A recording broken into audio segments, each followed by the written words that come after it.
歡迎嚟到聖言默禱。首先會讀經一次，之後有一條問題作為2分鐘嘅默想。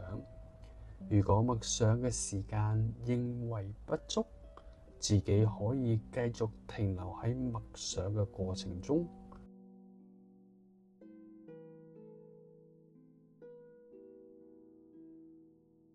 經文記載於路加福音17章23至25節，主題係從順服到盼望的信仰旅程。經文係咁講嘅：有人對你們說，看啊，在那裏，或說，看啊，在這裏，你們不要出去，也不要追隨他們，好像閃電從天這邊一閃，直照到天那邊。人子在他的日子也是這樣，可是他必須先受許多苦，又被這世代所棄絕。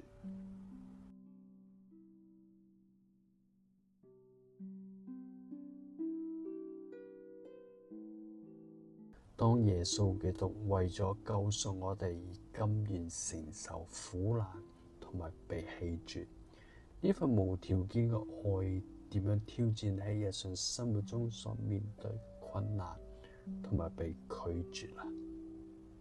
你點樣從耶穌基督嘅榜樣中學習，並將呢份愛傳遞喺你身邊嘅人啊？